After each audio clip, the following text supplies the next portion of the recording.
¿Sabías que el ejercicio puede mejorar tus niveles de colesterol y triglicéridos?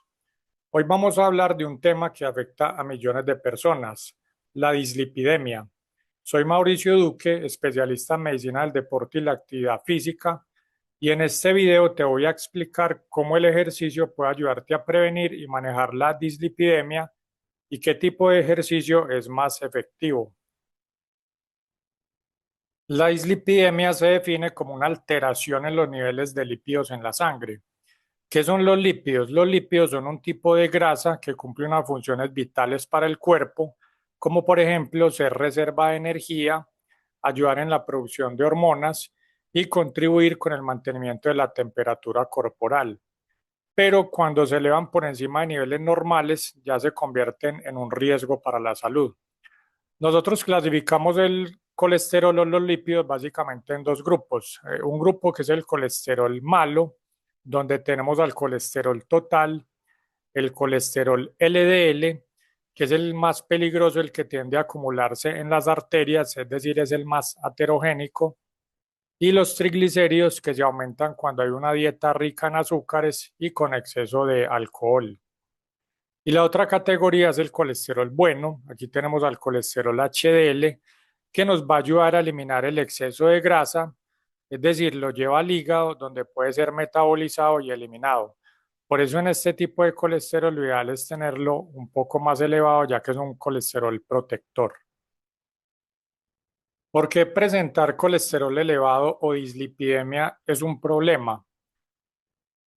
El exceso de grasa es un factor de riesgo cardiovascular muy importante. Según la Organización Mundial de la Salud, las enfermedades cardiovasculares son la principal causa de muerte en el mundo. En este sentido, las dislipidemias pueden llevar a acumulación de grasas en las arterias, principalmente en las arterias del corazón, que son las arterias coronarias, y aumentar el riesgo de infartos y enfermedades cerebrovasculares. Entonces acá tenemos en esta imagen del corazón las arterias coronarias pueden sufrir una obstrucción debido al exceso de grasa dentro de sus mismas paredes. En esta imagen podemos ver cómo se va produciendo esa obstrucción dentro de las arterias. Aquí vemos esta imagen amarilla, que es la acumulación de grasa, y esta imagen roja, que es la sangre pasando a través de la arteria. La acumulación de grasa en esa arteria va aumentando de manera progresiva con el tiempo y puede alcanzar un tamaño que hace que se produzcan síntomas. Cuando se reduce mucho esta luz de la arteria, hay una disminución del flujo de sangre, lo que nos lleva a presentar síntomas como por ejemplo dolor en el pecho con el esfuerzo, que puede mejorar con el reposo, lo que se conoce como una angina de pecho. En este video vemos como la placa de grasa va aumentando de tamaño progresivamente al cabo de meses o años, puede romperse y se produce una reacción inflamatoria en todo el vaso sanguíneo. Se forma un trombo y esto puede hacer que se obstruya el flujo de sangre completamente hacia los tejidos y puede ocasionar un infarto y la muerte. Está demostrado que el ejercicio previene la aparición de las dislipidemias y ayuda en su tratamiento cuando aparece. Entonces, entre los parámetros que tenemos que tener en cuenta es que hay un aumento del colesterol HDL. Ese colesterol es el que ayuda a limpiar el exceso de grasa en las arterias y es de los hallazgos más frecuentes que se ven en las personas que realizan ejercicio, una elevación del colesterol bueno o HDL. También hay una disminución modesta en el colesterol LDL y una disminución en los triglicéridos porque los músculos usan los ácidos grasos como fuente de energía, lo que reduce su acumulación. Adicionalmente, hay una mejoría de la sensibilidad a la insulina, es decir, que hay un mejor control del azúcar en la sangre y hay una disminución en la grasa, hay una disminución en el peso, lo que hace un efecto por sí mismo de la disminución del colesterol total. ¿Qué tipo de ejercicio va a tener los mejores beneficios? Entonces, en primer lugar, tenemos el ejercicio aeróbico o cardiovascular, que cuando se realiza 3 a 4 días por semana durante 30 a 45 minutos, vamos a tener un aumento del colesterol HDL entre un 5 a un 10%, una disminución del colesterol LDL entre 5 y 15% y una disminución de los triglicéridos entre el 10 al 30%. El ejercicio de fuerza también va a tener unos beneficios más discretos en el aumento del HDL, ya que es entre el 3 al 6%, y una disminución del colesterol LDL hasta un 10%. Aunque sus efectos pueden ser un poquito menores que los del ejercicio cardiovascular, hay que tener en cuenta que nos va a ayudar el entrenamiento de fuerza a tener una mejoría de la composición corporal, es decir, a tener más músculo y menos grasa, y también contribuye a mejorar la sensibilidad a la insulina. Es decir, que esto nos puede llevar a una mejor regulación del azúcar y evitar que aparezcan problemas como la prediabetes o la diabetes. Acá se muestra una tabla comparativa antes y después de 12 semanas de ejercicio regular y el impacto en los diferentes tipos de lípidos. Entonces tenemos las barras rojas, es antes del ejercicio, y la barra verde es 12 semanas después de ejercicio. Acá tenemos los niveles en miligramos por decilitro. Vemos que acá el colesterol HDL tuvo un aumento de 46 a 48 miligramos por decilitro.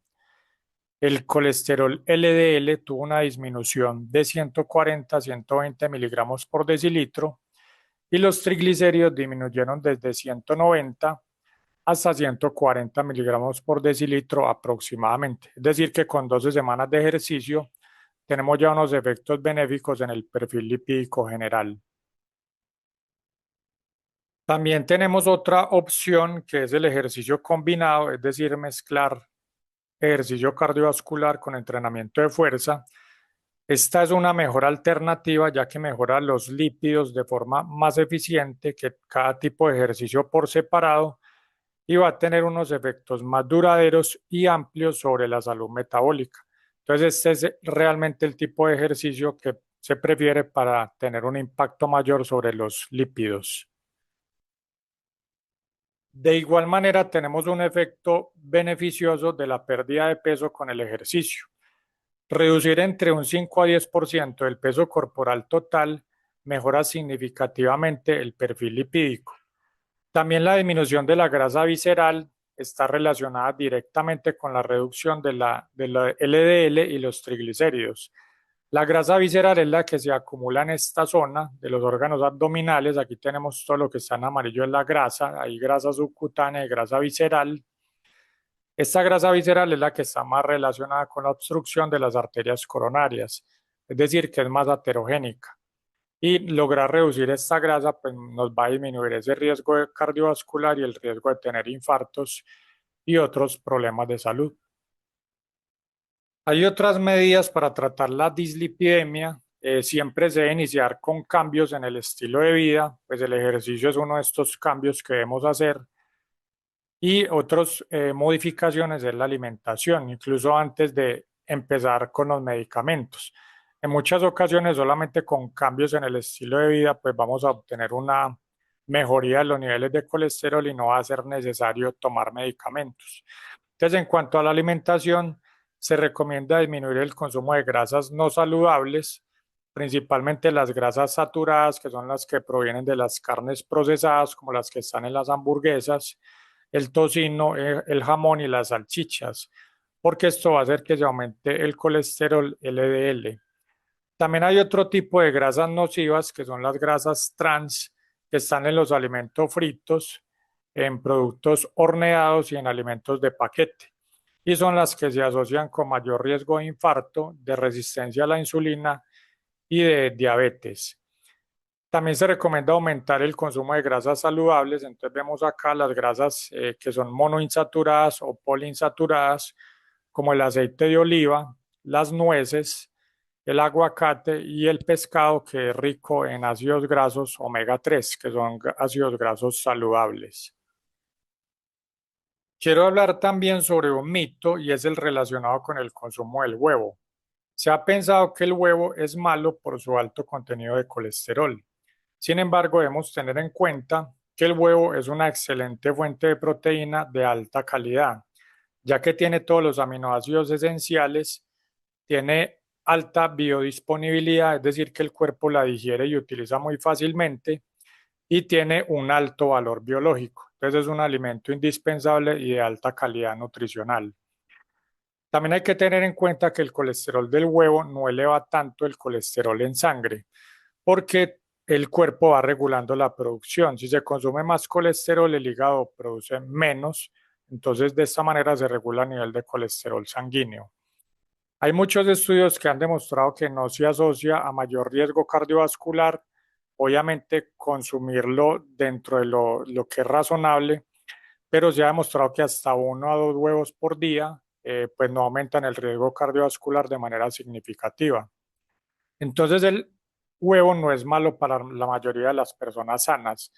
Se debe tener precaución en personas con diabetes o que tengan dislipidemias más mal controladas, entonces ahí los médicos ya miramos cuál es la mejor opción para cada tipo de pacientes. Pero se trata de no estigmatizar ni satanizar un alimento que es de un alto valor nutricional. Hay otro mito muy frecuente y es el relacionado con los medicamentos para tratar los problemas del colesterol, que son las estatinas, principalmente la atorvastatina y la rosuvastatina. Muchos pacientes piensan que les puede dañar el riñón y por esta razón suspenden el medicamento de manera voluntaria. Sin embargo, aquí tenemos que tener en cuenta los efectos secundarios que sí se producen con el uso de estos medicamentos. Tenemos la miopatía o el daño muscular que puede producir un dolor muscular. Las personas que son más propensas a esto son las mayores de 65 años y cuando se combina con otro medicamento que es el gemfibrosilo que sirve para disminuir los triglicéridos. Hay otro efecto secundario que es muy raro, es un efecto muy raro que es la rhabdomiolisis, que es cuando ya hay una destrucción importante del músculo y esto sí puede ocasionar un daño renal. Sin embargo, normalmente es un daño transitorio, se puede identificar a tiempo y es demasiado raro que aparezca. ¿Por qué aún persiste este mito a pesar de toda la evidencia científica? ¿Por qué persiste entre las personas este temor? Hay casos en los que ya se tenían factores de riesgo renal, es decir, que estas personas con dislipidemia que toman estos medicamentos también tienen otras enfermedades como la hipertensión arterial, la diabetes, que estas sí pueden producir un daño renal, pero muchas veces se lo atribuyen es al uso de estos medicamentos. Y hay ocasiones en que estas personas también tienen un uso simultáneo de otros fármacos u otros medicamentos que sí afectan al riñón. Entonces también se puede producir un daño renal, pero no por las estatinas, sino por otro tipo de medicamentos que se estén consumiendo. En conclusión, el beneficio de estos medicamentos supera el riesgo, ya que disminuyen la mortalidad en un 10% por todas las causas. Si tu médico te envía estos medicamentos, hay que confiar en la evidencia científica y en la seguridad y perfil de efectos beneficiosos de este tipo de medicamentos. Aquí tenemos ya unos mensajes finales. El ejercicio, como vimos, es una herramienta poderosa para mejorar el perfil lipídico y reducir el riesgo cardiovascular. El ejercicio no reemplaza los medicamentos, pero puede reducir la necesidad de ellos. Inclusive en el caso de la dislipidemia, lo primero es iniciar con cambios en el estilo de vida, es decir, el ejercicio y la adecuada alimentación, antes de considerar el uso de algún medicamento. La clave está en la constancia y en combinar diferentes tipos de actividad, principalmente ejercicios de tipo cardiovascular y de fuerza, que son los que van a tener mayores beneficios. Y recordar siempre que se debe consultar con un profesional, principalmente si se tienen factores de riesgo o enfermedades previas a la práctica de algún ejercicio o algún deporte. No olvides suscribirte al canal y compartir este video con quienes puedan necesitar esta información.